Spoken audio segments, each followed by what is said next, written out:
Are we live? We're live? Cool. I think this is working. All right. This is super fun. I'm having a lot more fun with this than I even thought I would. So I don't even care if anybody shows up. I'm just, I do care if people show up, but I'm just having a lot of fun. I think I've got all these settings dialed in the right way. I hope everybody can hear me okay. We're just going to have as much fun with this as I possibly can. Yeah, if you're out here, I would love to hear you guys. So, so neat. Okay, so I don't know if my little laptop's gonna. Hey, Ed, you made it! Yeah, all right, man. Cool. Thanks for being here. I'm so excited you're here. I'm sorry about all the problems that we had with missing each other, but I'm glad you're finally here. It makes me happy. Oh wow. So this is my first time doing a broadcast with everything set up the way I want it. You see the video, I hope, is good quality. I've got my microphone set up. I've got my little lighting set up going. Trying to make everything as clear as possible. So a bit too loud. Okay, maybe it might just be me. I project. Let me see if I can fix this. A little better? A little better? You'll find out in a few seconds. It takes a second to kind of sync and everything, but I hope this is a little bit better. Wow. So I had not a whole lot of thoughts about what I wanted to do. I really wanted to just get together and hang out with you guys. It's something that, because I can't be everywhere all at the same time, I try to make it so that I can at least do this. We could have a way to hang out and we can talk one-on-one. So I guess this is a place where if you guys have questions about the show or magic questions or something you always wanted to ask me or my thoughts or takes or opinions on whatever, this is the place to do it. This is a way to get an answer in real time about anything you want to know about, anything that I know about. I'll even tell you stuff I don't know about. but don't rely on the accuracy of the answer, okay? I actually have a video going on live on Thursday, of course. I always do a video on Thursdays. But I'm wanting to make this a more regular thing, this live stream thing. It's not only good for my channel from the YouTube algorithm standpoint, where if I get a bunch of viewers, they all show up and I get the minutes watched, which helps out this channel a whole lot to push it to more people who might be interested in the kind of content that I create. But also, it's fun for me. I like doing this, and hopefully it has value for you guys too, that you get something out of this stuff. So some things I wanted to do. I think I'm going to also use this as a place to do just random giveaways. I have stuff accumulate sometimes that I'm wondering, like, should I do a full-blown contest? I don't know. I guess those who tune in will get to find out or catch that stuff early. So let's go ahead and pull up my tablet. Also, if you guys are wondering, I did get a hold of, I think it was Bernardo Garu, the guy who won the shiny bicycle cards. Lives in another country, so it is taking a little bit to get to them, but it should be well on its way. Here's the thing. This is something I wanted to talk to you guys about, because I wanted to talk about just not only the tutorials and the other stuff, but like really about the business of doing magic. And on that note, I had a pretty exciting day. I actually just got home from a gig about 2 hours ago. I'm working like almost every single day this whole month. Super crazy right now. But one thing I wanted to tell you guys about was something that I did that I think is important. And if you ever get to a point where you're going to perform professionally, I encourage you to at least think about it. But I just went ahead and got insurance for my business. This is something that in magic, there's not a huge apparent need for it.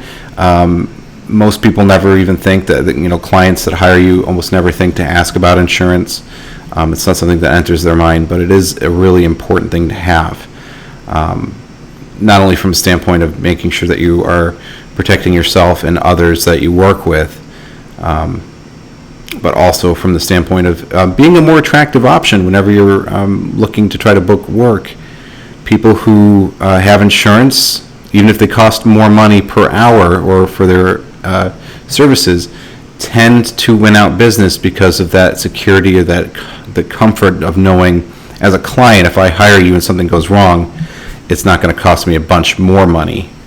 So that's something to definitely think about if you guys ever decide to want to do it professionally. In fact, I want to ask you guys, any of you, thank you for asking it. What does it protect you from? So it protects the damage of property and also injury protection. Say somebody comes up on your stage and trips and busts their leg or something, the insurance would cover those medical expenses up to, in my case, $5,000 worth of medical coverage. I have $1 million policy, so that means that if I do a trick and somehow in the process of me doing the trick, the whole stage burns to the ground or something. I don't use any pyrotechnics on my show, but let's say I damage the property in some way, it's insured up to $1 million. So that covers repairs and that kind of stuff. So it's important to think about. It's something that will make you stand out, shows you're professional, and just makes you a much more attractive person to do business with. So, of course, I've never had to use the insurance, and there's nothing in my act that's even remotely dangerous. But would that fall onto the owner of the property or those who in charge? If they're in my care, that's a good question. And I'm not an insurance lawyer, but it's my understanding that they are in my care. If they're on my stage and they trip over one of my props, I'm responsible for them, not the hotel, not for the person who made the stage or set the stage up. It is it's my responsibility to make sure that I am providing a safe environment for my audience to be in, and if I do something or miss something that causes somebody injury, that's whenever my insurance would come into effect. Now, if I get injured because whoever set the stage up did a bad job and I end up falling through the stage and breaking my leg or something, that's a different story. That's my insurance is liability only, so it means that if for some reason I am the direct cause of the injury or the damage, I have a way to pay for it to be fixed. But that's, again, that would be the job of insurance adjusters to come out, and just like on a car accident, you'd have to have an investigation done, figure out who's at fault and for how much. I hope that makes sense.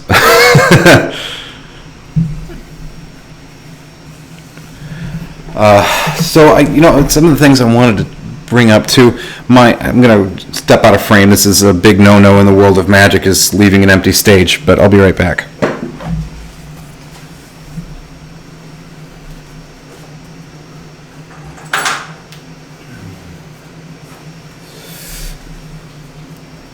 Okay. What's cool is there's such a delay that I don't even see myself leave. I'm going to come back. I'm still sitting in front of the screen. I have a little bit of a delay on my software from where I am to what's going on. So let's see here. So I wanted to show you guys, this is the book that I'm using to teach some coin magic. It is called J.B. Bubba's Modern Coin Magic. It is a fantastic book. It's something that I remember reading when I was maybe 8. I went to a library to get some magic books to learn, and this was one of them. This was one of the books that I got. I read it cover to cover. I took a lot of tricks out of there, and a lot of them still show up in my everyday magic performances. And there's some really good solid coin material in there. In fact, it's considered the coin magician's Bible. It's kind of like what expert of the card or expert at the card table is to card magicians. It's a or 13 steps of mentalism is to expert at the card table or something like that. It's a very solid book with a lot of magic in it, a lot of really good ideas and techniques. Some are outdated. Some require certain pieces of clothing that people don't have anymore, like cuffed pants or people carrying handkerchiefs or that kind of stuff. So that stuff doesn't make a whole lot of sense anymore unless you're at a costume party or at an event where for some reason people are actually wearing stuff like that, maybe for a theme. But still a lot of really solid magic in there. And what's really cool is the author, J.B. Bobo, is actually, or was, he's since passed away, but was a Dallas resident, or he lived in a city called Richardson. And a lot of my magician friends around here they're a little bit older than I am, and they remember being in school and watching him perform, or hung out with him and knew him if they were older, even older magicians. Well, you hope so. Actually, that's a great question, or a great statement there, because yes, that's how I hope people get into magic. Especially now today, there's really only two options that I see for people getting into magic this day and age. And one of them is the library, and it's a fantastic resource. And it depends on how lucky you are and what your public library has, because there's some libraries I've been to and some cities that I've been to that they make a really hard effort to make sure they have as full of a library as they can, but because of funding, or it's a poor town and it takes a while to try to get new books in or that kind of stuff, resources can be limited for people in suburban areas where there's not a lot of governmental money to go around, or a lot of tax money to go around to purchase new books. And there usually is a pretty good selection of things in there. Bobo's Coin Magic is one of them. I also remember getting Royal Road to Card Magic and Modern Magic by Professor Hoffman and some of the other books. Some great stuff. But for a lot of people, YouTube or the internet are the only resources for that kind of stuff.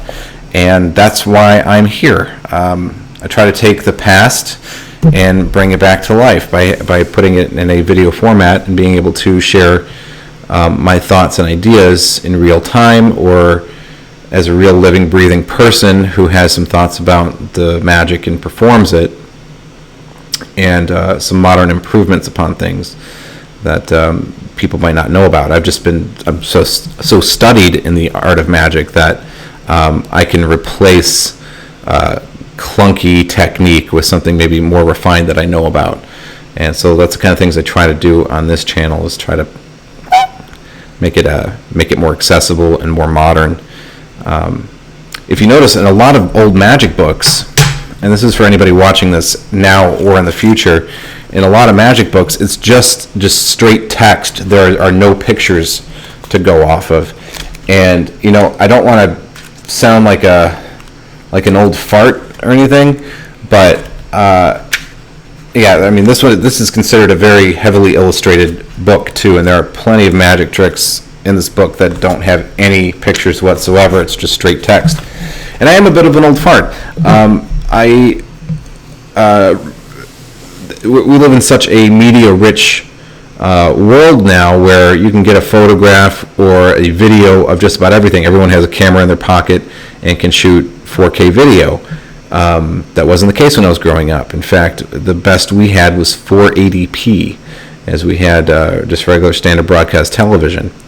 And I watch 480p now, and I'm like, how can you even tell what anything is? It feels like I took my glasses off or something. But whenever I was growing up, the only thing I had was things like books like this. There weren't high like photo rich or video tutorials. The best thing we had was maybe like Easy to Master Miracles by Michael Amar, which I'm a huge fan of, and I own just about all of those. But it was a lot of reading, it was a lot of text, and it was a lot of trying to figure out what was written on the page and turning that into translating that into what you did with your hands. And it's a skill. It's a skill that I have because I'm old, and I can go not be intimidated by a big block of text or skip it because I don't really know what it's supposed to look like. I'll sit and read the whole thing and interpret it. I don't want to sound like an old fart, but that it is an old people skill now. So nobody has to put up with reading big long blocks of text. You know, the whole teal deer thing. You know, I'll do the teal deer for you guys. I'll read it and then figure it out and post it for you guys. So just makes it a lot more engaging and interesting, and helps you avoid a lot of the pitfalls that you have with not being able to see exactly what it's supposed to look like. So hopefully that's some value that you guys get out of this. But no. So you know, where was it going? Oh, I want to show you guys also something else. So since a couple of you guys, and if you're here, it looks like I got 4 people on now, which is awesome. Thank you guys. If you're on, say hi. I want to hear from you. This is meant to be interactive. So you guys watch me talk all the time and then just have to comment later. We're talking to each other in real time. So if you're here, say hi. Okay. But for those of you who are here and those who are patient enough to watch this in the future and get 16 minutes in, I'm going to show you guys a little trick you can do with a die. That I really like. It's kind of cute, but also pretty magical, and it's something you can do with any regular 6-sided die. So I'm going to show that to you guys, and hopefully you enjoy it. So let's see here. Let's pull this sucker up. Okay, so I'm going to show this to the camera, and I'm delayed, so this is making it really weird for me to know whenever I'm actually on video. There's a huge time gap between what I'm seeing on screen that's being shown to you guys and what I'm doing. Okay. So 2 plus 3, 2 plus 3 equals 5. I hope that came off well on camera, and I'm going to show you guys how to do it. If you want to learn, let me know in the comments here. I'd like to hear from you. It is important to illustrate the trick. Yeah, yes, I agree.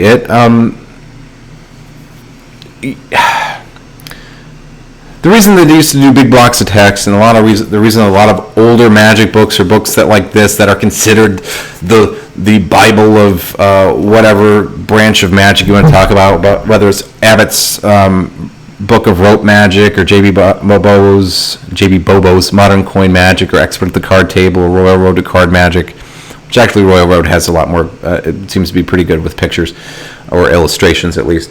But the thing is that, you know, again, we all have the luxury of having photographs and illustration and computer programs that can, we can Photoshop, and you can do all this stuff with image manipulation, and any amateur can make a pretty good looking something now, diagram or picture or whatever.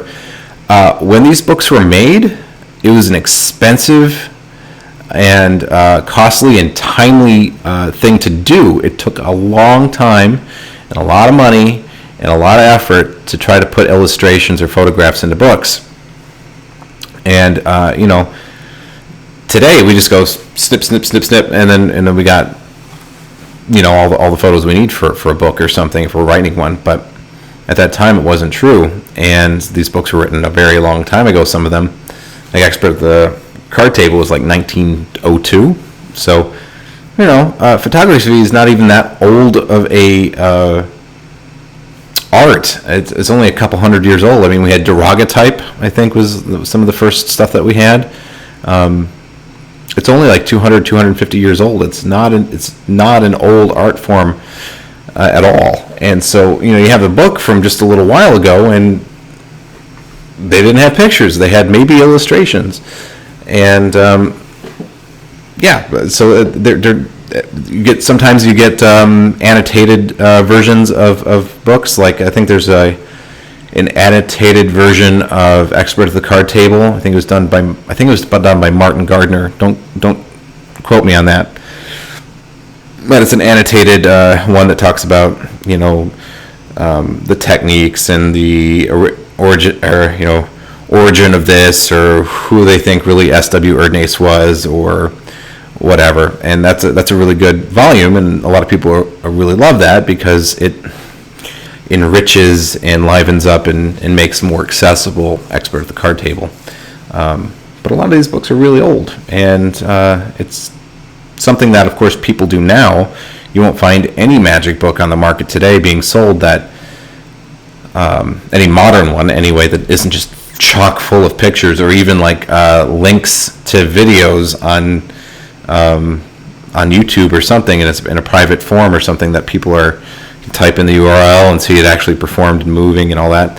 That didn't exist back then. So people like me, people like Brian Brushwood, MLT Magic, 1001 Card Trick, all those guys, we're trying to kind of bring the past back to life, I think. So it looks like we got 5 concurrent viewers, which makes me think that that's about how many people we have watching now. But I'd really love if you guys come and say hi. Stream health is excellent. Okay, so you guys know, I'm also really new to this whole thing. It's I had a bug in my hair, or what's left in my hair. I'm really new to this whole streaming thing. I wanted to try to get you guys the best quality I could, so hopefully a market improvement from the last couple of videos. Hey, Japanese Flea, how you doing? Thanks for coming to join us. I want to point out something else I hear. Hey, Roth Games! All right, Roth! Woo! Welcome. So, I catch you guys up to speed. So I don't know if you were here just a minute ago, but I want to show you guys how to do the dice thing. You guys want to learn how to do the little dice 2 + 3 = 5 thing? It's not a gimmick die. You can do this with any die, anywhere, even a casino. Freaks people out there. Don't do it. I'll be happy to show you guys if enough people want to see it. Let me know down in the comments.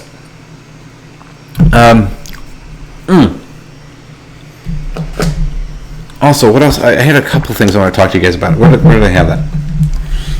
I'm consulting the iPad here. The iPad is where most of my life is lived now.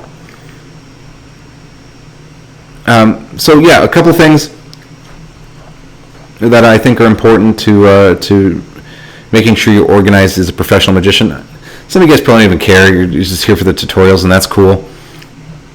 But there's things that I care about. This is my calendar for the month.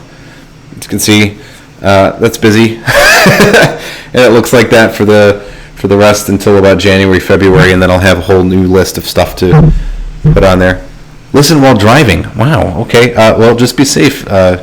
It's kind of cool to think I'm being transmitted into your vehicle across the interwebs, but that's super cool. But just be safe while you're driving, okay?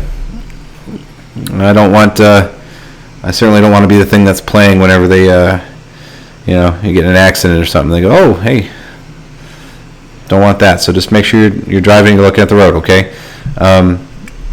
Roth says, do it, like a Mountain Dew commercial. So, not a sponsored video, but today's beverage comes from McDonald's.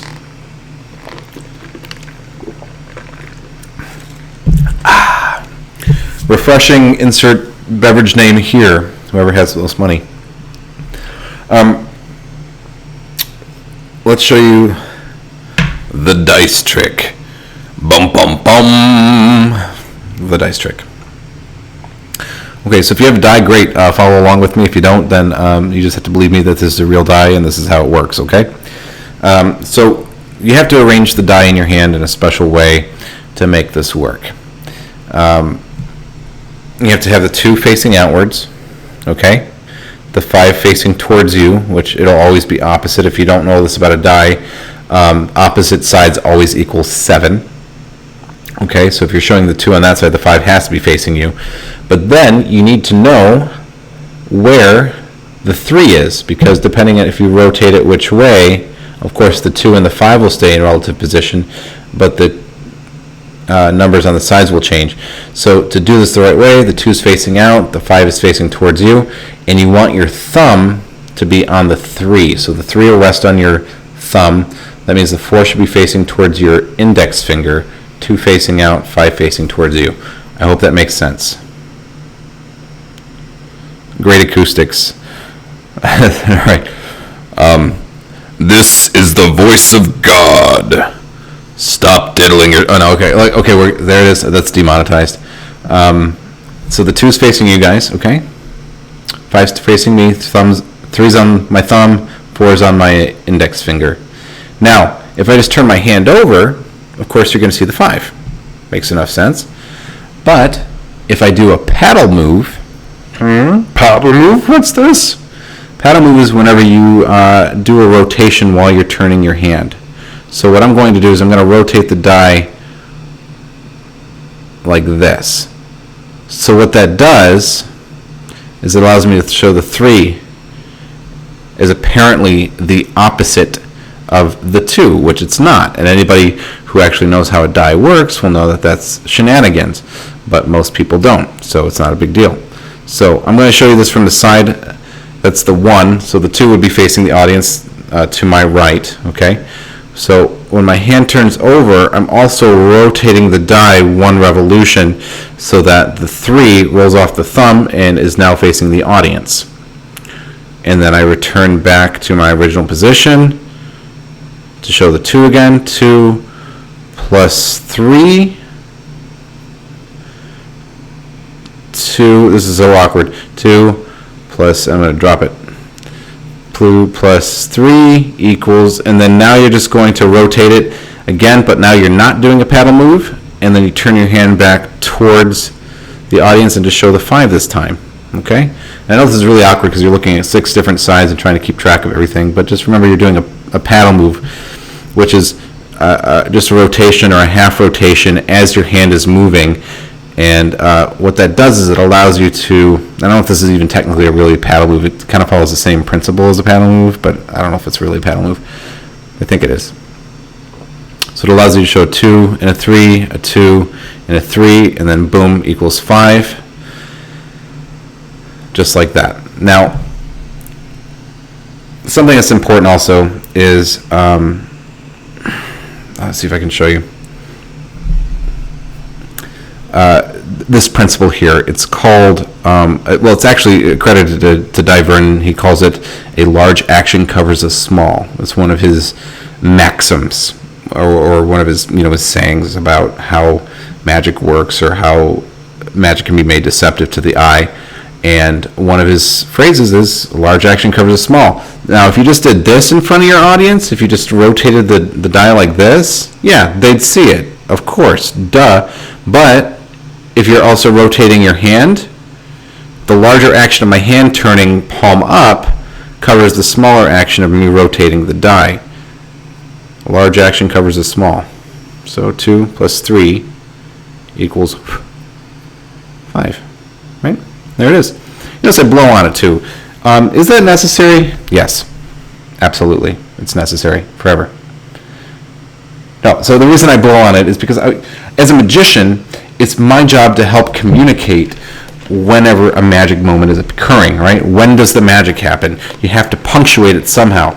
Otherwise, the state changes and people aren't in some way have their attention heightened to be said, hey, guess what? Something magical is about to happen, without actually saying it. Sometimes people miss it. And they go, oh, that's interesting. And you lose all of the drama. So that's a snap, it's a wave, it's a Sans Minds magic vapor unit coming out of your sleeve. It's a flash of fire. It's a horse coming out on the stage and taking a big dump. Whatever it is, you need to have some way to punctuate the magical moment, and I think it's really important. So do it, whatever it is: snap, wave, clap, whistle.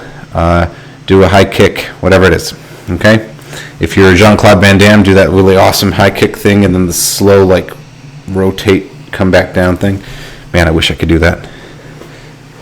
He knows in all of his movies, he does a sweet splits moment in every single movie.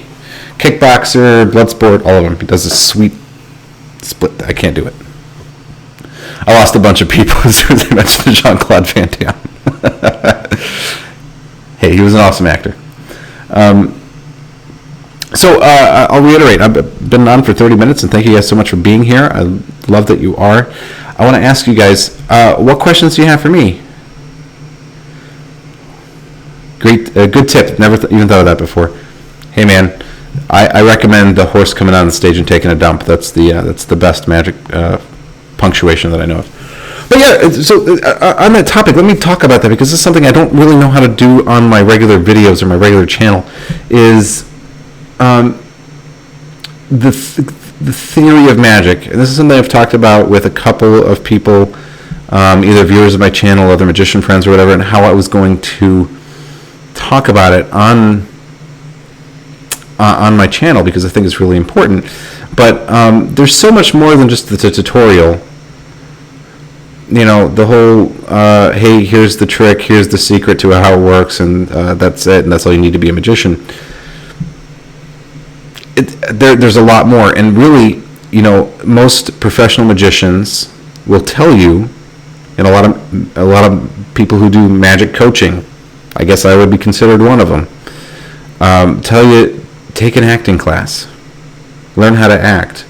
There's an old adage in magic that, this is from Robert Houdin, a great French magician, who said that the best magician is an actor playing the part of a magician. And what he meant by that was not that you come at it from being an actor and then you decide to act like you're a magician on a play or something, or like Steve Carell in Burt Wonderstone, where he's an actor and he's pretending he's a magician, but is in that to be a believable and a convincing magician who actually possesses some kind of magic power, knowing how to act like you actually do makes a huge difference. If you actually had magic powers, what would that look like? How would you relate to other people? How would you feel about other people? Would you feel like other people who weren't magic were inferior to you? Would you take the Superman approach and feel like it was your job to, in some way, protect other people using your magic? What's your relationship with other magicians? Those kinds of things. Understanding what your role is in a day-to-day life. If you're really magic and you really have magic, what does that look like? What are the limits to your ability? What are your powers? What are you able to do? So much of it is just people think about, and mentalists think about this a lot. Mentalists think about this a whole bunch. I perform mentalism in my corporate shows a lot on stage. And some mentalists are very serious about going, okay, look, telekinesis is cool, but it's not my skill set, right? The character that I have and the character that I play on stage can't do telekinesis. He can, in certain instances.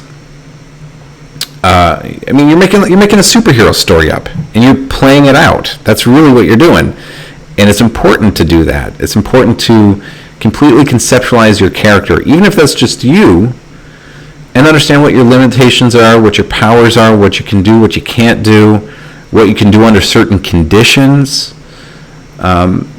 What's your weakness? Do you have a kryptonite? Those kinds of things. It's stuff to think about. It will make you, after you've thought all this stuff through and you understand it and you've completely internalized it and made it part of your character that you play, it will make you such a more powerful performer, because you will be living it. You will be projecting it in everything that you do, and you will have a consistency to your performances that build a real character and that people will be able to identify as you.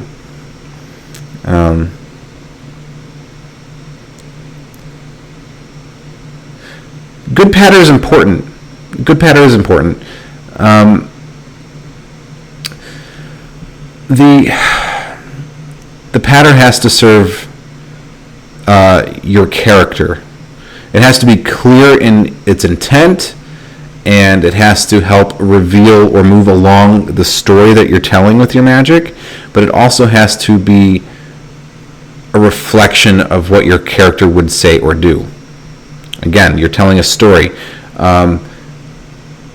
Superman would not use the same kind of language that Batman would, right? And they're two different characters. Superman, we understand to be a very clean cut, well, until the whole Man of Steel fiasco where he snaps Zod's neck. I don't know what the heck that was. That's not Superman. Sorry. But to have a goody two-shoes, would behave in a certain way or would do certain things, or has a limit on what his morality would allow him to do, where with Batman, it might be a little bit different, you know. It really helps sell your character, so you would want to make sure you're always reflecting the internal thoughts of your character outwardly in everything that you're doing. You want to have consistency in thought and action. We also hear, yeah, we all wish you could be Jean-Claude. Yeah, I do. Well, no, I'm happy being me, but I wish I had his ability to do the splits. It's pretty cool. Showmanship is really what magic is about. I've seen some magicians. Yeah, I've got some lag too. I've been having a little bit of a problem. Thanks for letting me know about it. I'm going to check my stream health here. It says that I have excellent connection, but my computer is chugging hard to do this. I'm not running on a supercomputer. I'm running on a 2017 MacBook Pro. So it's working okay, but it's... Yeah, I've got like 45% CPU usage, so it's working really hard to make sure that we're staying as connected as we can. Not a whole lot I can do about the lag if it's on my end, so I hope it's not, and I hope it's just a little issue with your Wi-Fi, and that'll improve. But showmanship is all of magic. That I wanted to get back to what Japanese Flea said here. That's all it is. Remember, magic is a show. It's show business. Without the showmanship, it's just a puzzle. Everything's just like, oh, isn't that interesting? You have to transform. It's. I don't want to use. I'm going to use a loose analogy here, but there's a businessman, a salesperson named Zig Ziglar, who I'm a big fan of. And he said that sales is nothing except for the transfer of enthusiasm. And it was the idea that, if you are extremely excited about a product and you can communicate that excitement to someone else and make them excited about the product, they're going to buy it. And that's true with magic too. If you are on stage, you are selling yourself, you are selling your act, you are selling the idea that you are some entertainer who is going to give them a good time and that they should come along with you. You are a salesperson. You are selling yourself. And you have to be able to transfer your enthusiasm for magic to your audience, and then they'll accept you and they'll buy you. And that doesn't mean just in monetary value, but also as an idea, right? Yeah, Roth, I'll tell you, man, Zig Ziglar, he's got some crazy ones. Another one I really like, I'll share with you guys, is that you don't have to be great to start, but you have to start to be great. And I really like that a lot. It reminds me every day, and I think about it every single day. Even now, after 10 or 12 years of performing and making a living with magic, that there's a lot more that I want to accomplish, and then I add new challenges to myself, like this YouTube channel, where I don't know what I'm doing. I have people I can ask, and I'm very thankful to have some resources available to me, some friends that can help point me in some directions. But most people don't do anything because they're too afraid. They're going to look silly. If you look at my videos just from a couple months ago, they're looking pretty rough, right? The lighting's bad, the camera quality's not great, the audio's terrible, and I'm still making mistakes. I'm never going to be perfect, but I keep trying every day and every week. I fire up that camera and I go out there and I just go, look, the only way to get better at what I'm doing is to do it. You can conceptualize it all you want. You can try to imagine what it's going to be like, but until you're actually in it and doing it, there will be problems from logistics to technology to feedback from your audience to all kinds of things that you could never take into account because they're beyond you and your own mind, that you couldn't account for. And so the only way to really learn is by doing and failing a lot. And it's good. It's good to fail as long as you learn something from it. You should always try and stumble and pick yourself back up and figure it out. It's like Bambi, and it's trying to walk. Oh no, and then finally walking. It's the only way to do it. It's the only way to do it, guys. And it's painful sometimes. It's embarrassing. It's painful, but it's the only way. It is the only way to actually learn something and improve yourself, is to step outside your comfort zone, be comfortable with failure, and just learn.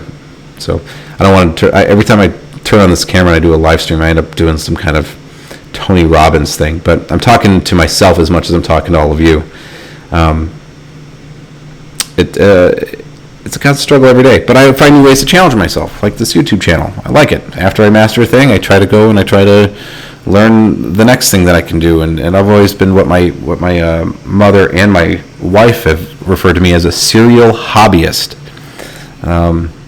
Learned to paint, draw, origami, magic, balloon twisting, video production, programming,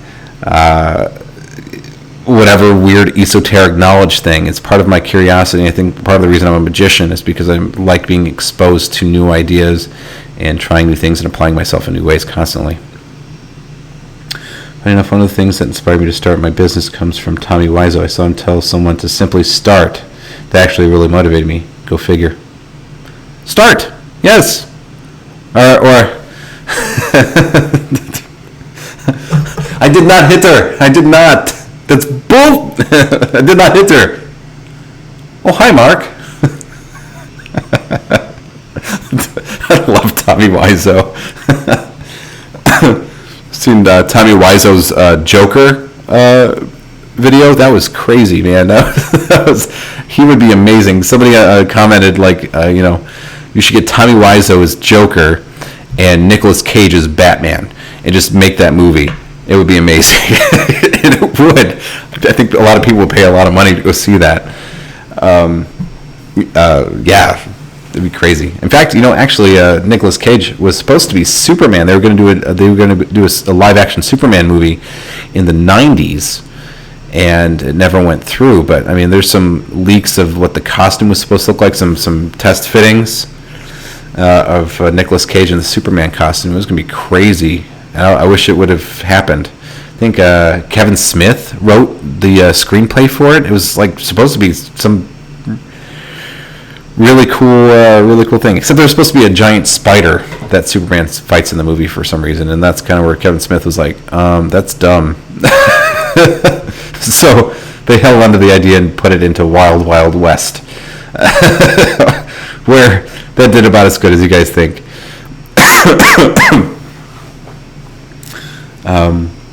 Man, I want to point out something else too.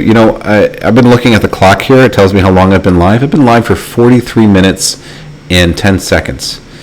And that's something else that I think magic I'm well suited to, because I can just keep talking. I can just talk. I used to be worried when I started my business and I was going to start doing magic shows on stage. I was concerned about trying to fill 30 minutes. And I went, 30 minutes? Do I have enough material for 30 minutes? Can I do 30 minutes on stage? What is that going to look like? What am I even going to say? How do I do it? And now, if somebody could give me 3 hours on stage, and it'd be like it wouldn't be enough time. I could talk forever. Yeah, I don't know if it's always entertaining, but I could certainly talk forever. I wanted to do a thing for you guys today too. So I hope you guys enjoyed that. A little preview, since you guys are on this and this far into the video. I want to tell you, I'm doing this Thursday for the video. I'm going to be doing a technique. It's not really a magic tutorial, but it is. Well, it's magic, but it's a technique. It's not a full routine. It's on the Bobo switch. It came to my attention that not everybody knew it, and I think it's just such a versatile technique. I thought I had to give an entry in that and share my ideas on the Bobo switch and teach those who don't know it, because it's a very powerful technique and something that will lend to allowing me to show you more routines and magic in the future, and hopefully this is something that you guys will like. So a little bit different. Now this one's a technique, not a full routine, so thought I'd warn you. So Roth has a question for me. Yeah, man, fire them over. This is why we're here. I want to talk to you guys. If you don't ask questions, I have to just ramble about the stuff that I'm thinking about, and nobody wants to hear that for long. So yeah, Roth, fire away, man. And if anybody else has got any questions, I got a couple viewers on live right now. Fire in your questions. I want to hear from you, even if it's just a comment about something. Don't feel self-conscious about it. We're all friends here. Okay, so I want to hear from you. Oh man, again, not sponsored. Wish I was. I'm working on it. I do have to say that I'm really grateful for Verizon Fios. Again, not sponsored, but when I moved into the apartments that I'm in now, it was the only option for internet without, I could get a satellite dish, but because of the way my building faces, it didn't face south, and I had a really hard time figuring out how I was going to put a satellite dish anywhere without it being stolen, and there were some concerns about that. So my only other option was to get Verizon Fios. I'm paying like $80 a month for internet, but it's stupid fast. I could be streaming a 4K movie over there. My wife could be playing a video game online. I could be doing this and not have any problems. So I have to say that I've been really pleased with the service. Well, pleased with the product. The service kind of sucks. Whenever you talk to customer service, nobody knows what's going on. So. Okay, so Roth asks me, okay, what's your favorite impromptu trick, and would you cover it?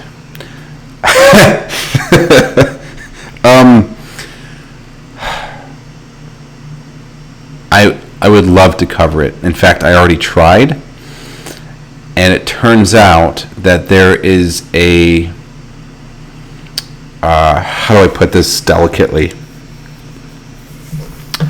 So, back whenever I was on Scam Nation with Brian Brushwood, my favorite impromptu trick of all time is something that I learned from a magician named Bob Scott, who is a mentor of mine when I was living in Michigan 20 years. Well, I was living in Michigan about 15 years ago, but about 20 years ago was whenever I knew Bob. And he showed me a really, really great technique that he had come up with for, can I even say it? Anyway, he showed me a really great impromptu technique with a ring. Borrowed ring, your ring, whatever. And it was just a killer trick. I use it constantly. I use it every day since I've known him. And I wanted to share it on Brian's channel. I was going to share it on mine, but I figured, that'd be kind of selfish of me. Brian has a larger reach right now. I'm not nearly as big of a YouTuber as he is. And maybe I should finally share this with the world. As the video is about to go live, I've already shot, and I have it, and I never was able to put my director's commentary up for this. As I'm uploading the director's commentary, my friend who's with me at the time pointed out a video that he had just seen while we're doing all the uploading, and of a trick by Justin Miller called Divorce. I'd never heard of it before. I know who Justin Miller is, but I'd never heard of this effect before. And he says that trick or that move that he does in that looks a heck of a lot like what Justin Miller's doing in his video. And I went, crap. Is he cool with it? Well, let's do some more digging. We'll search around. Turns out Justin Miller is a very short-tempered individual and is fiercely defensive of anything he believes is his. Now, to be fair, as far as I'm aware, he is the first one to publish it. So that makes it his, right? If we're talking about like U.S. patent law, which we're not, but if we were, that would be that would be his. That's the whole Marconi versus Tesla with the radio thing, right? So Marconi filed first. But he was not cool. He was calling people names and threatening lawsuits, which I don't think went anywhere because those videos were still up months after this whole thing. But neither Brian nor I wanted any drama, and so we decided to shelve the video. And if you noticed, there's a week where Brian did not upload a video on a Thursday a couple months ago, and that's because we had to pull the episode because we realized that someone else had published it first, even though I've been doing it for close to 20 years. I didn't publish it because I thought it was just out there in the whatever. So there's that. So yeah, there's a director's commentary and a whole episode and everything that was edited by the Scam Nation team and was ready to go. And like at 0 hour, it was like midnight or 1 a.m. I had to call the producer Bryce and tell him, hey, don't air it. Apparently this guy says that he's the inventor, even though I've been doing it for X amount of years. I can't prove it because I don't have video dated from a certain time of me doing it well before this video of his went live. But I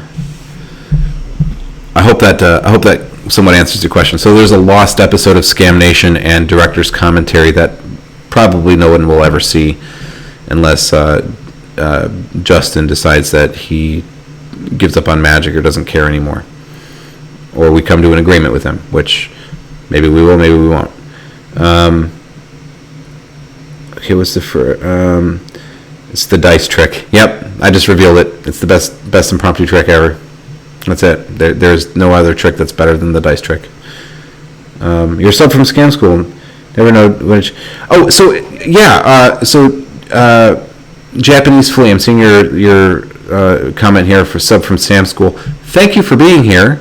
Yeah, it changed from Scam School to Scam Nation a couple of months ago, and it happened because a couple things happened. Brian's channel went from being owned by a parent company to being Brian's sole possession, as far as I understand. He was under certain contracts and stuff and had to maintain the Scam School branding until those contracts expired. And he also decided that, yeah, he wanted to reach a larger, that Scam School had run its course. It had been something like 10 years or something since he started uploading videos there, and that he wanted to focus on larger topics. So instead of doing Scam School, he wanted to broaden that and make that Scam Nation. If you've watched Scam Nation lately, you've seen the American Magic series from Nate Staniforth, which is I just thought was stunning, and I absolutely loved it. Brian and I have been talking about whether or not I was going to start producing content for his channel too. He's starting to move into larger projects. He's done those videos for a long time, and he wants more content that he can share on his channel, and wants to. I think ultimately, I think he wants to be a publisher. I mean, that's not his words, but sharing all these other series and everything that he's doing on his channel. So the name change is just signifying growth and new and more topics and a broader scope. So I don't presume to speak for him, just from the recollection of our conversations. That's what I got. Gotcha. Justin always seemed a little off to me. Yeah, Justin. I don't know him personally, and I can't say. I don't know him. I know that he is, from reputation, very aggressive. Certainly a very smart individual, and has made some really great magic that I've enjoyed. Talented individual, but very aggressive and very protective of what he perceives as his creations. I am not a fan of how he tends to address people. He used an expletive for homosexuals on his or on a comment of his, called somebody a word I won't repeat, but just it appeared even in anger, that it was kind of ugly and not somebody that I wanted to associate myself with. So, again, I don't know him personally. I don't know what he's going through. I can't speak for him. I don't know him at all. But just displayed some characteristics that I found less than attractive or honorable. Again, I don't know him, so I'm just speaking off my first impressions. Yes, you can blame me for the missing week. That's my fault. Maybe I should have done a little more research on it. But again, so the history of it and the way that I understand it, there's an old trick, and I can find it probably in a magic book sitting over here. I won't leave the screen because I don't want to leave you guys with dead air here. But there was an old trick where you have a piece of string that you loop around a spectator's finger, and then when you pull it taut, it appears that the pinky penetrates through the rope. And I was told from my magician friend Bob Scott, who's I think since passed on. I haven't talked to him in 20 years, and he was a much older gentleman than when I knew him.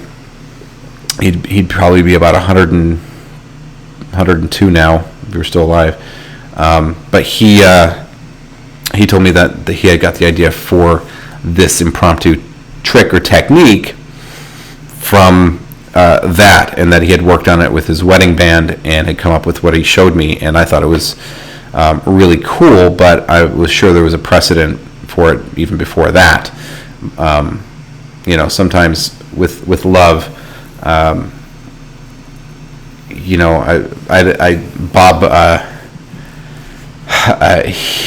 he liked to tell a lot of stories, and so I don't know if he was telling me that he actually invented it or if it came from somewhere else, but I know I knew about it and had been doing it for at least somewhere close to like 20 years, I guess. 20 years. So I didn't think that there was I didn't think it was something Justin Miller said that he invented. So I can show you what it looks like, but I can't teach you how to do it. Okay? So, and if you want to learn how to do it, just to get on Justin's good side here, I guess, I'll tell you where to go pick it up. You can get it at illusionist.com. I'm not going to make any money from this, but you can get it from Illusionist. It's called Divorce, and it's a series of routines and techniques with rings, either yours or borrowed, but it's a really cool technique. I'm going to move sorry for the noise. You're going to hear me moving this microphone. It's going to sound horrible, but I need more space. So if you want to pick this up, there's this technique, which I was going to show you guys, can't, but you'll also see a lot of other really great routines on that video or that download as well. And the download's not expensive. It's like $10 or something. It's totally worth it, if nothing else, to learn this technique. But there's the ring there, okay? And you just kind of pull it right through your finger, just like that. And that's real. It's not a gimmicked ring. It's not a fake pinky. It is a really cool technique. I like it a lot. And I use it all the time, either with borrowed rings or my own ring, because it's super impromptu. If you're already married, you can do it anytime you want to. Let's see. Hey, Dumakuma! Hey! You've got a new name. You've got a new name from the last time I saw you. How you doing? It's wonderful to see you. Thank you so much for being here. I hope you guys like that little ring thing. Check it out. It's I guess Justin Miller's Divorce ring through finger thing on Illusionist, I guess. I'm sure Justin, he wouldn't mind the money, and it's a killer technique. So if he invented it, he published it, it's his. Whatever. I'm not going to talk crap about people. I'm a little salty, but it's not his fault. He published it first.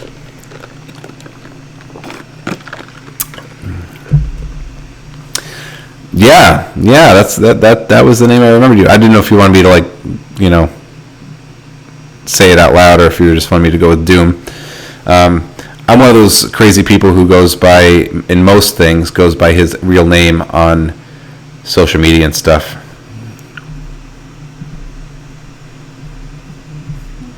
You know, the only thing I'm not my name on is this channel here, but I wanted to brand it with something else besides. I perform under my name, you know, Alan Paletti, so I didn't want to confuse. This is the thing. I don't want to confuse my professional magician work with my YouTube channel.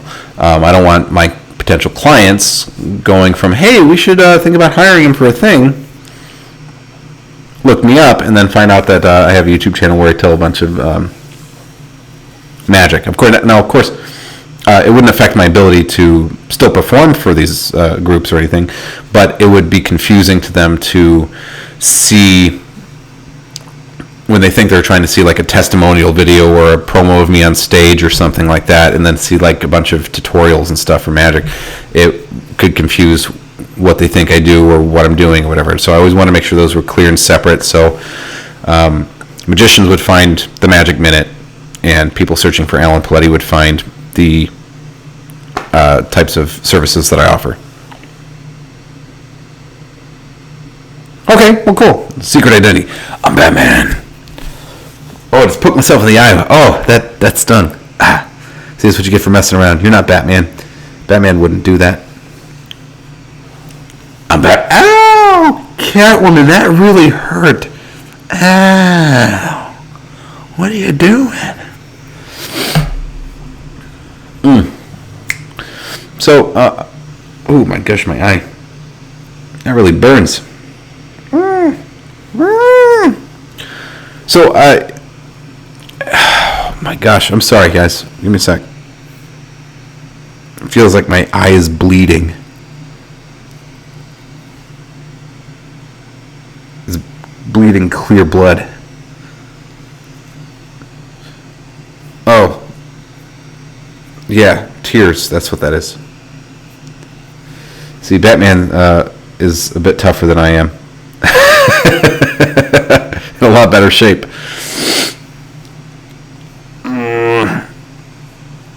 That really stung. I want to grab a thing. Stay right here. I'm going to do the cardinal sin and leave dead air. I'll keep talking to you guys, but I don't know if you can hear me.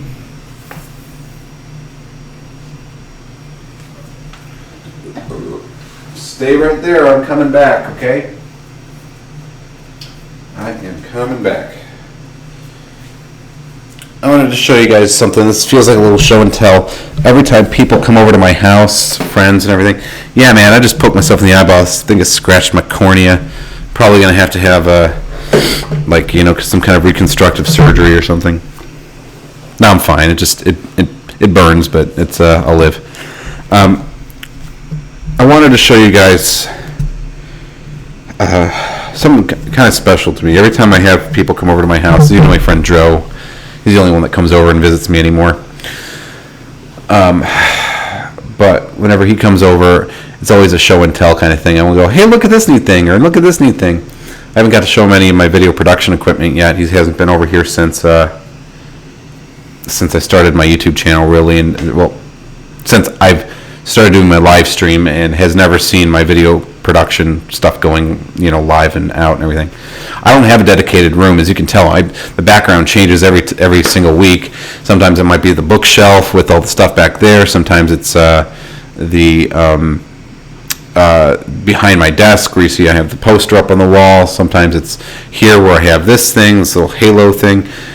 It changes every week. I kind of, you know what I feel like I look like? I feel like that dream doll in Batman Forever. Remember that thing? It protects you from bad dreams. Remember with Chase Meridian? Oh yeah, Chase Meridian.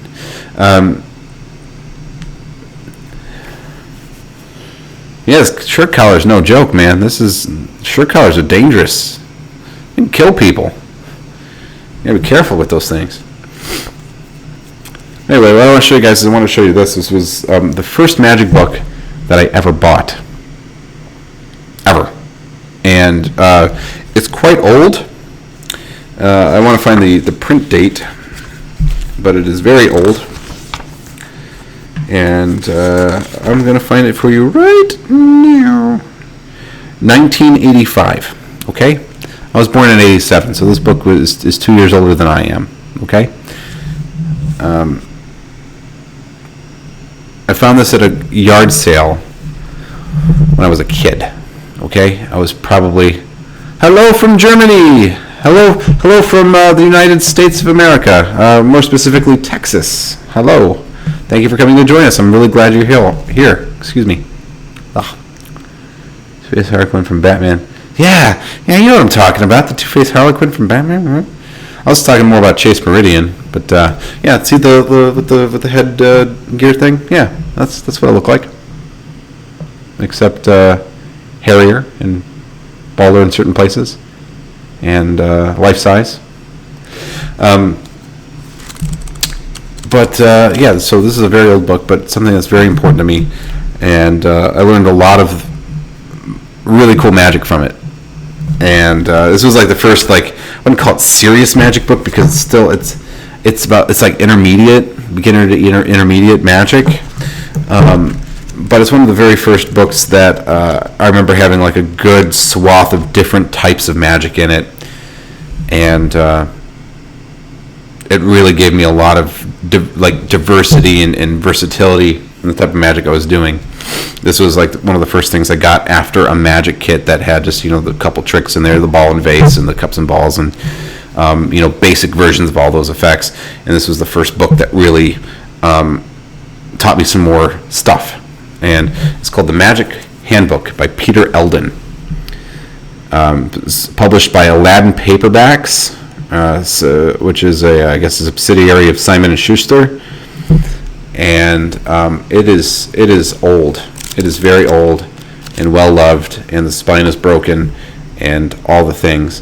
But this was just a fabulous book. I remember picking it up. I still use it as a resource, right? Even today, there's stuff in there that I still find that I'm like, hey, I should really give that a go. I haven't done that in a while, or that's something I've ignored for a long time. Maybe I should give that another go. And the reason I liked it so much is because it taught not only close-up magic, but it also taught you how to make stage magic with stuff you had around the house. Like, for instance, there's a couple of Mendelism routines. There's like a sword and box and production. It's like I'll show you this, right? So I hope this isn't, no, this might be copyrighted. I don't know if I can show this to you. But showing how you can use a large box and a smaller box, and you can do like a production of a live person out of these two empty boxes on stage, and just teaches you how to do it with cardboard boxes, or how to do what they call the Incredible Sword Box, which is just a sword box where you're shoving swords in, or they used broom handles or dowel rods in this one. But a really great book. If you can find this, it's a heck of a book for an amateur magician, adult or kid. This is something seriously good. I like this a lot. And then, of course, I learned about like Encyclopedia of Magic or whatever by Mark Wilson, which is a fantastic book as well. But this Magic Handbook, one of my very first serious magic books that I ever got. I did miss it. I'm sorry, Roth. What's my opinion on expert card technique? Well, actually, I have a PDF form of it right here. Let me pull it up. They're all good. I mean, I don't know what you want to know about it. I mean, so the thing is about a lot of these magic books, and I'll be honest, there are books out there. One of them that I've read or am reading right now, and is I'm going through some really old classic books. Like I can show you here in my this is in my books app on my iPad. I'm reading More Magic by Professor Hoffman. He also wrote Modern Magic and a whole bunch of other ones. He wrote a lot of magic books. And then you've got like stuff like 50 Simple Card Tricks from Andrade's Magic Parlors, and a shilling's worth of magic tricks to be learnt in a train by the Great Wizard of the North. Royal Road, Modern Magic, More Magic, all these books that are very old magic books in the public domain. The thing that I noticed is that I forget which one I'm reading sometimes, because the tricks in there are repeated over and over and over throughout history. You know, somebody gets a wind of a trick, and they just keep popping up. The good ones keep getting filtered to the top, and you know, you get to something like Ted Animan's card tricks thing that I've done a tutorial on, one of them anyway, card in hand. They date back so far. So, you know, expert card technique, it has a lot of the same stuff in it that a lot of the other books do. So I don't know if I could, I mean, I think that there are better collections of books than others. One of my favorites is Royal Road to Card Magic. I think that's one of the more solid entries that is laid out in a way that helps take you from not knowing anything to learning a whole lot, or being very proficient in Magic, and I think it breaks it up in a logical way and teaches you what you need and stair steps it. I like the idea of teaching Magic just a little bit at a time, like, okay, now you learn this new technique. What are all the things you can do with this?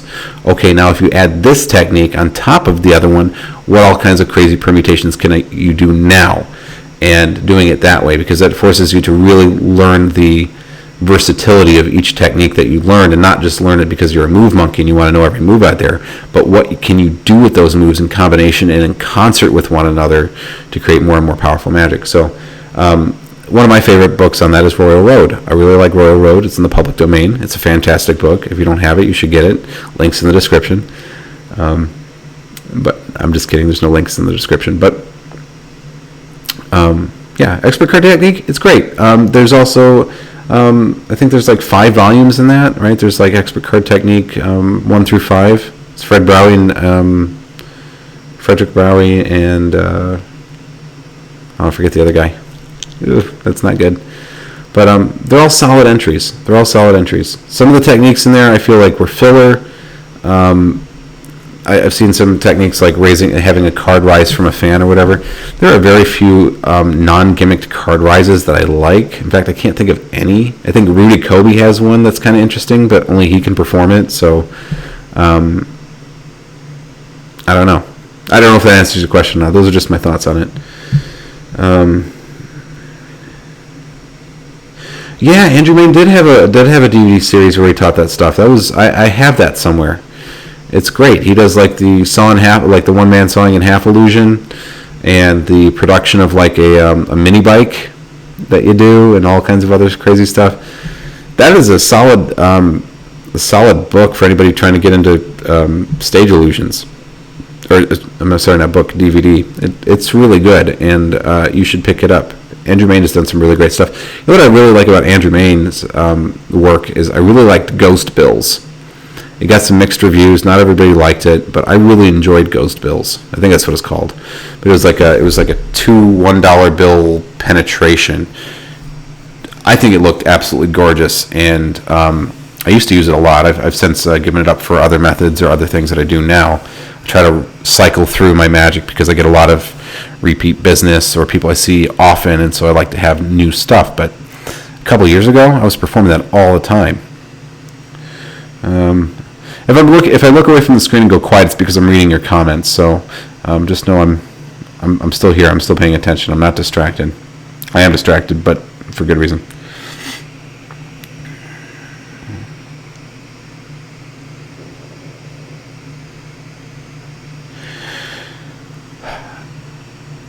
Yeah. Ooh, man, Robert.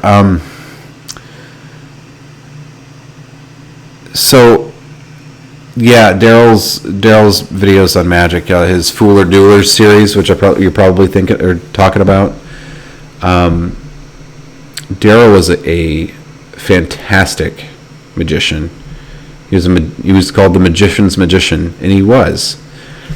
But you know, that was a real tragedy for the Magic community. I was friends with him,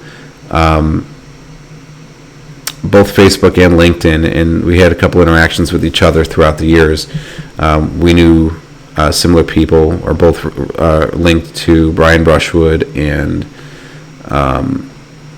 Mike Lamar and some other performers, David Hyra, which is my friend and mentor. But the magic community is very small, and Daryl was a friend of a friend and somebody who I got to interact with on occasion, and I was a big fan of his. And for those who don't know, he apparently took his own life at the Magic Castle. Which, hey, of course, the disclaimer here or whatever, but if you're having any of those kind of thoughts, or you're having feelings of harming yourself or depression or those kinds of things, seek help. I wish I had the number for you right now, but it's something that's nothing to mess around with. If you're feeling that way, know that you're appreciated, you're loved, people do care, and seek help. Seek people who will hear you out and help you out there. It's no joke. Mental health is you take care of yourselves, okay? But there's a something in there that Daryl does. Yeah, no, it's really sad. It's really sad. And it was weird because it was kind of like it hit me the same way that Robin Williams passing away did, because nobody expected it. You would never think Robin Williams is so happy-go-lucky, and he's a comedian. He makes people laugh, but unfortunately, sometimes the funniest people, or the people who seem like they don't have the problem, are the ones that have the hardest time. They make joy for everybody else, but leave none for themselves. There's that old joke in The Watchmen, right? Says, hey, Doc, as Rorschach tells the story about how this guy goes in to see a doctor and says, hey, look, I'm feeling really depressed. Nothing seems to make sense anymore. And the doctor says, oh, I got the prescription for you. That there's the famous clown Pagliacci in town. Go see him. He'll cheer you up. And the patient says, Doctor, I am Pagliacci. It's a sad thing that some of the most exuberant, funny people among us are the ones that are struggling the most, have some dark things that they're dealing with. So again, if you're dealing with any of those things, any of those feelings, seek to find help and find someone to talk through your feelings. There are people who do care about you, and that would be sad to see you go. So if you need help, go get it. Okay. Let's see. There's a bunch of comments going on. I'm losing track of where everything's going. I do remember Ghost Bills. It looked awesome. Whatever happened to Andrew? As far as I know, Andrew ended up doing. He's still going strong. He's still doing stuff. I don't know if he's doing a lot of magic publishing anymore. I seem to remember hearing something about him becoming a consultant for Chris Angel. I don't know if that's true. I think that's true. I know he's doing some other stuff too, but he's doing, as far as I know, he's doing really great for himself. He's just kind of decided not that he wasn't going to put out any other stuff. But as far as I know, he's doing great. He's doing great for himself.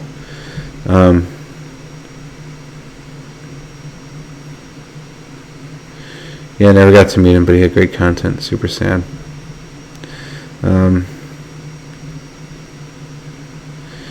Yeah, that's what freaked everybody out. Was like, whoa, nobody thought Daryl was having any kind of issues, and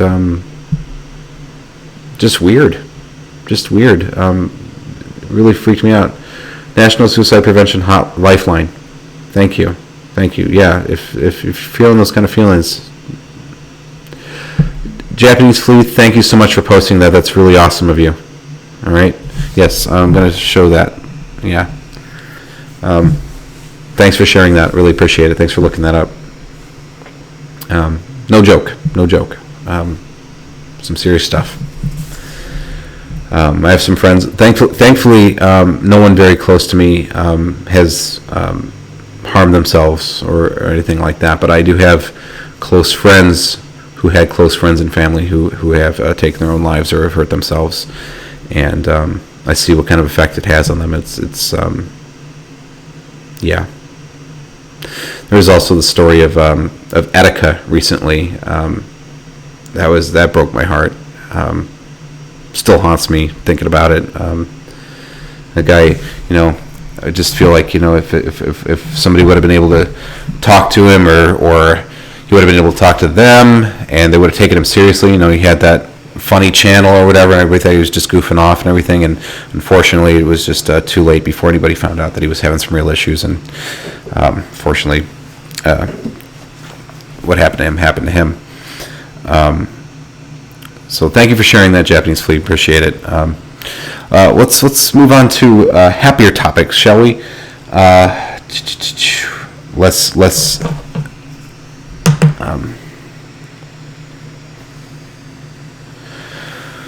Oh crap, man! I'm really sorry to hear that. That's really sad. I'm really sorry. That would do it.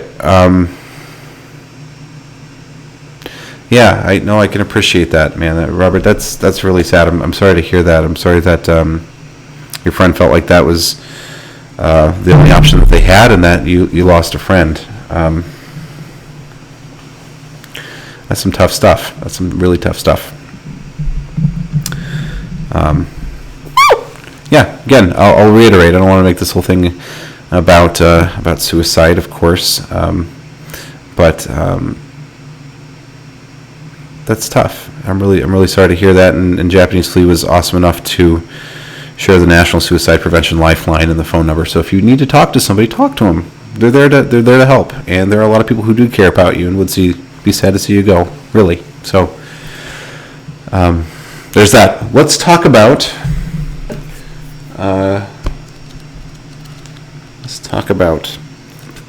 This. This is something I want to do on the channel. This is something I've been wanting to do on the channel for a very long time. It's a cut and restored rope routine. It's an impromptu one. It's actually, you know what, honestly, we were asking earlier about my favorite impromptu. Is it really impromptu? No, because I think we have to define that term, impromptu. Does that mean that you can do it anytime, anywhere with no preparation whatsoever? And no props? That makes it really, that's kind of what I think of as impromptu, is something that, like, I can do it anywhere, anytime, right? Doesn't matter if a magic trick you can do with a shirt, right? You're probably wearing a shirt. Could you do a magic trick with a shirt, right? Or with a finger ring if you're married. Those are the things that I consider, like, maybe I'm limiting the category too much, because I think a lot of other people consider impromptu anything that can be done without special preparation. And in that case, my favorite would probably be cut and restored rope. It's one of my favorite strong magic things that you can do that, like, comes out of nowhere. Like, it doesn't look like you should be able to do anything that magical. And you can actually there's a technique to go from cut and restored rope to Professor's Nightmare. You can create a Professor's Nightmare. If you don't know what this is, I'll explain in a second. But you can create impromptu, right in front of your audience, a Professor's Nightmare rope set, and then perform Professor's Nightmare. It's awesome. And that would probably be my favorite. And I use this on stage a lot whenever I'm doing shows for kids. Whenever I'm doing performances on stage for adults, I'm almost always doing mentalism. That's because I have to travel pretty far sometimes to do mentalism shows, and there are very large audiences, and I don't do grand illusion like sawing people in half and that kind of stuff. At least not yet. I can, but I don't do a lot of that type of business. So most of the stuff I do is stage magic for corporate parties, and you're usually looking at an audience of about 100 to, well, I've done magic for an audience of 1,000 people for a company last January. So mentalism is really great for that because it scales. It doesn't matter how big your props are, because your props are people, whereas in magic, where it's purely visual, you have to keep increasing the size of your props so more and more people can see them. You don't want to do, and I talked about this during the Eric Chin AGT special, but you don't want to have a 3 of diamonds way off in the distance and no one can see it. That means if you want to do a card trick, you've got to get a deck of cards that's far larger and much more bold print so people can see it. And you have to keep doing that the larger your audience gets. But with mentalism, you don't really have to do that.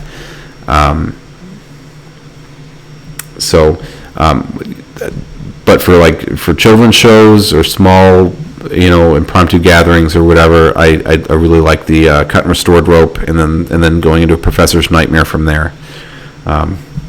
It's a solid effect, and it looks insanely magical, and you don't have to do any special preparation to the rope or the scissors or anything. You don't have to have any extra props. You can be handed a length of rope and scissors and do it. So probably one of my favorite ones.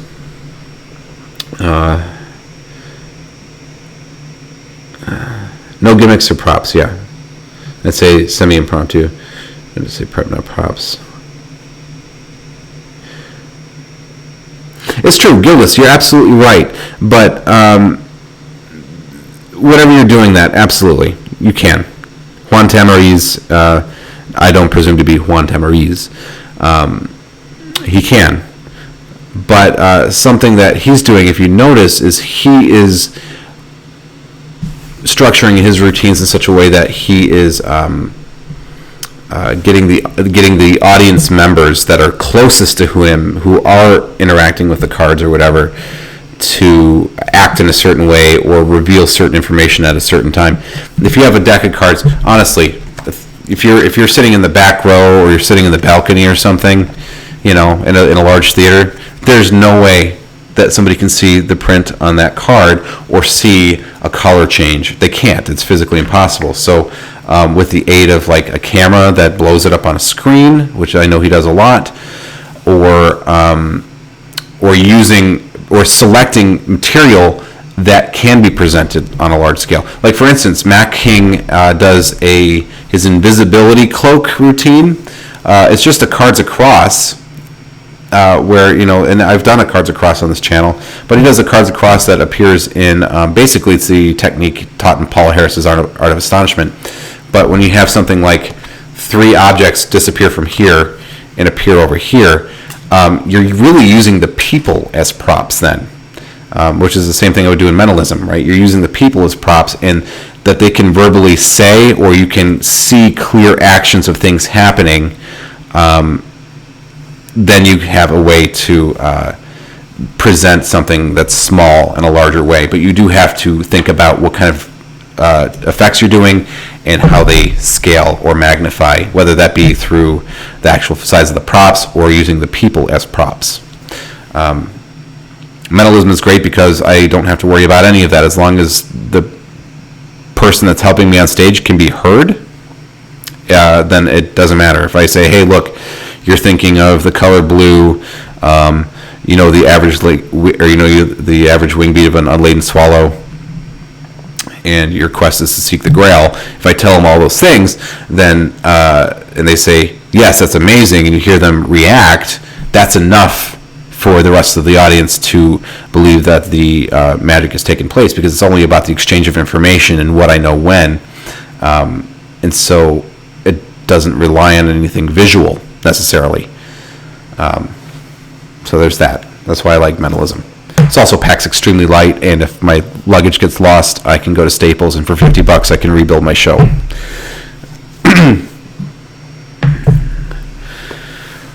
Oh man, I'm gonna need to get some coffee or something to drink or something.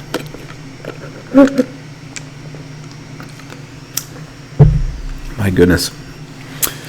Now again, speaking about mentalism, I'm not a mentalist purist. There are some mentalists out there who all they focus on is, look, we don't want to give disclaimers. Some people want to do disclaimers, some don't. They want to think people are really have psychic powers, or they don't, or they're going to just leave it up in the air and let people decide for themselves. And they have a clear statement or something at the beginning, or all these things. But in general, mentalists don't want people to perceive them as magicians. They want to be perceived as mentalists because it's a different art form. Like, I don't want to be perceived as a juggler because I'm not a juggler. Jugglers are great. It's not what I do, right? Mentalists don't want to necessarily be conflated with magicians, but I don't really care. I think it's okay to mix magic and mentalism in a show. Ultimately, my job is to be entertaining. If my clients like it and they pay for it, I don't have any... Okay, Careful. Ah! Get sucked right off the bridge, Japanese. Flea, you got to be careful there. You don't want to get sucked off the bridge. What is your favorite color? Gotta head out. It was super fun hanging out with you all. Stay awesome, Alan. Hey, Roth, take care, bud. I'm sure it's really late where you are. I'm thinking about probably signing off here in a little bit, too.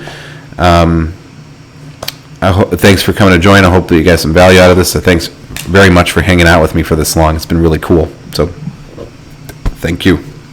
Have a wonderful evening. And hey, we'll talk soon, okay? Oh, speaking of which, it is 11:32, guys. I should probably think about signing off here pretty soon. I've still got some work to do, some finishing touches to do on this Thursday's video. I thought I was done. I rendered the whole thing, and then I found out that I forgot to add music. And since there's some B-roll in this video, it looks really weird playing completely silent. So I think I'm going to do that, fix that up, and then upload it and go to bed. So thank you guys very much for being here tonight. An hour and 30 minutes is far longer than I thought I could go, but it looks like it worked, and it's because of you guys. You guys came all the way out here and put your comments in and chatted with me for an hour and a half, stuck with me through the whole thing. Super cool. I'm always blown away with this kind of stuff. I'm just I guess, hopefully I'm a big deal to my clients, but, I never thought that people who didn't know me from Adam would care if I started doing all this stuff. And you guys have really made me feel really welcome and like I am, helping you guys out, and I hope I am. I'm here for you. I felt like I needed to give back to the magic community. I've been doing this for so long and have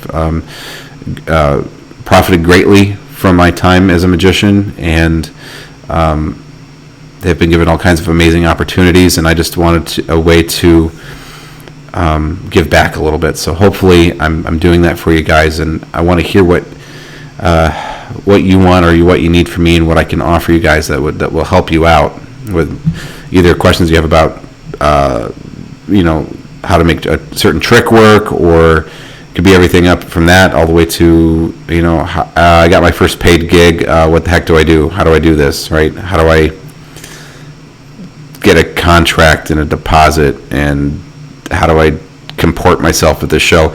I want to talk to you guys about all of that stuff, because I'm in a unique position being a performing magician. I think I can help you guys out. I've already made up a lot of mistakes and have learned a lot, and just recently a policy that I put in place a couple years ago has gone a long way to helping protect me financially. And I'm not talking about the insurance that I have. I'm talking about something else. So I would really love to talk to you guys about that at length. But again, I don't know what kind of format that would take. It's really hard to optimize the SEO for a video like that, so I think I'm going to have to do those in the live streams or in response to your guys' questions, because I don't know how else I'm going to share that kind of information here on YouTube. So I got a couple more comments here I'll read through and respond to, and then I'm going to close it down, okay? So we've got just washing dishes here. Don't feel like you have to... Wow.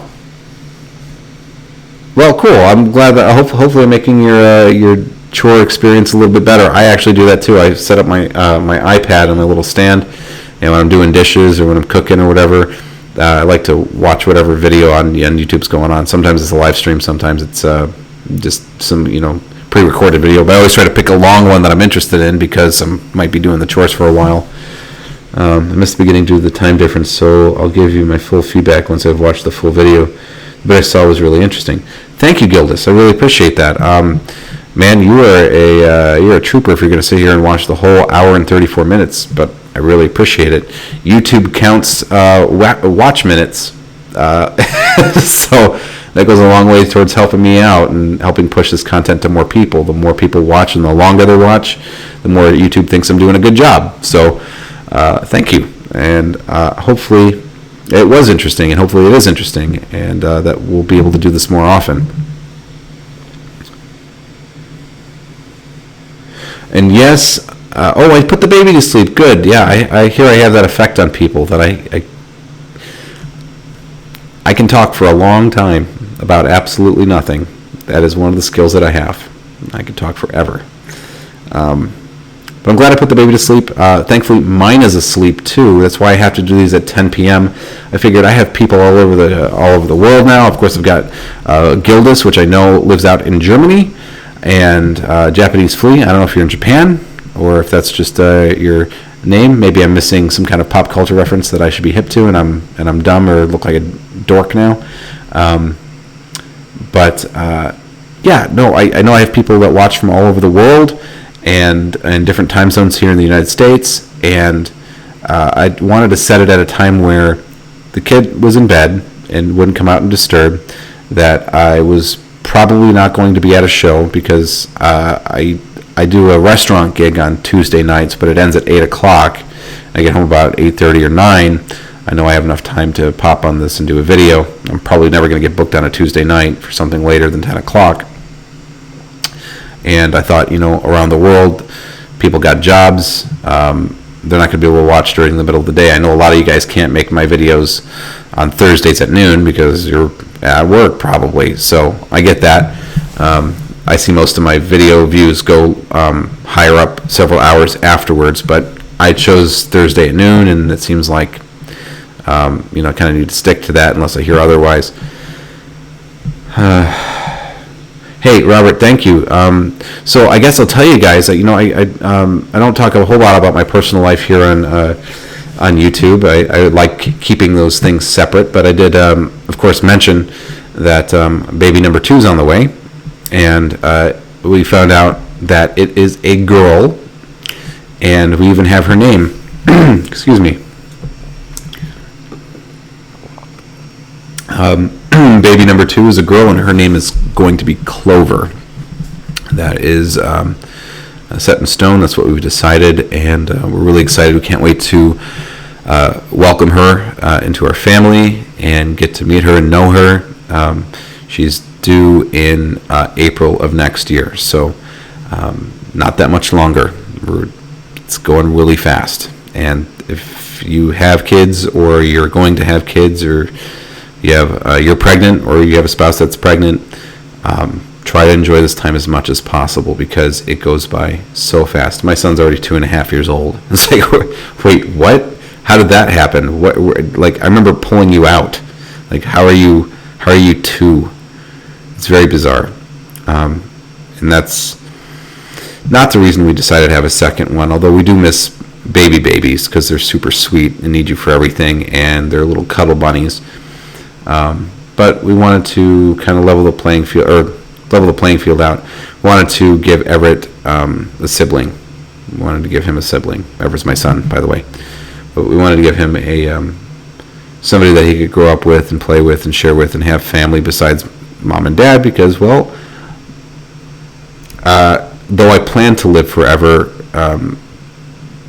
there's not any documented cases of that happening yet. So wanted to give him somebody to have, especially for after we go. Yeah, baby. Yeah, super happy. It's going to be cool. It's going to be really cool.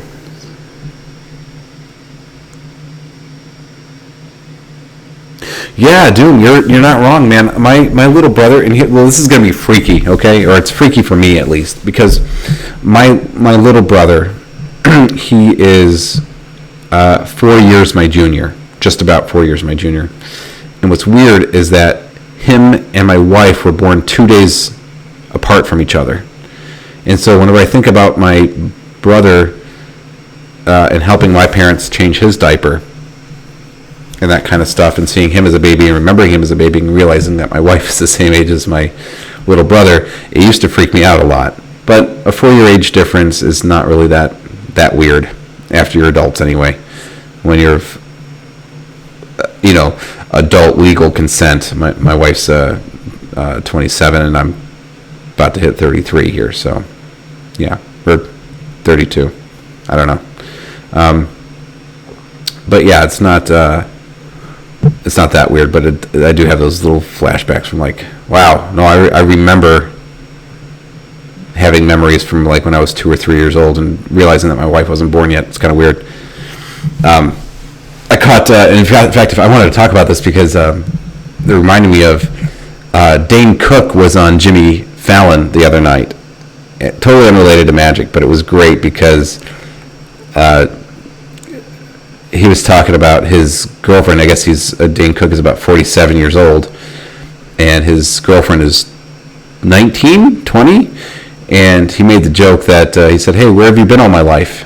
And then he realized for most of his life she wasn't alive. So I just thought that was really funny. There's a 19-year age difference between me and my bro and sis. Wow. If they're all from the same parents, that is a long wait. In some of my family, there is a large age gap between the oldest and the youngest of about the same amount of time. But in this case, it was from different marriages. That was from the same parents. That's amazing. That is quite an age difference. I know in 19 years from now, I'm not going to want to have any more kids. I struggle to find the energy to keep up with my son now. There's no way if you add another 20 years to this body, I'm going to be able to do it. So hats off. Okay, yeah. Same mom, different dads. Okay, yeah. That I can see. Still, whew, that is a huge gap, and wow, it's got to feel weird. It almost feels like they're your cousins or something. It's such a amount of time difference. I mean, I don't know. I don't know this personally. I haven't experienced this personally. This is through a family I'm married into, but yeah, it's got to feel wild. It's like finding out your aunt is only 2 years older than you, or something like that. My side of the family is Catholic, and we tend to have a lot of children, and my uncle has like 9 kids, and his youngest kid is the same age as my son, and so it's weird that I have a cousin that's his same age as my son, but that tends to happen in large families, so it's kind of weird. Well, let them think that. I don't know if you're legally guarding them at the time or whatever, then let them think that. Whatever. That's funny. I like that.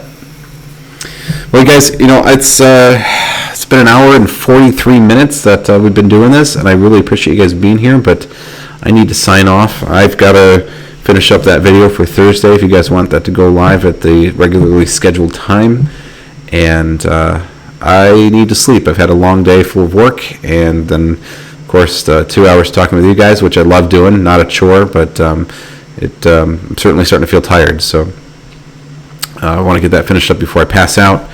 And the rest of this week I've got a whole bunch of stuff to do. So this is my busy season. Summer, I'm not really that busy. Spring and fall, with all the corporate events, I'm very busy. So I'm trying to stay of an even keel here. So I've got to use my energy where I can. Guys, thank you so much for being here today. It's just been crazy cool to see all of you guys come out here and talk with me and engage with me like this. It makes me feel really good. I think we're on to something here. I'm planning to do these Tuesdays at 10 p.m. So if you guys want to come back and catch me next time, I'll be here Tuesdays at 10 p.m. Hopefully that's the time that everybody can make. And I really appreciate you guys. Really. Thank you for watching. Cheers.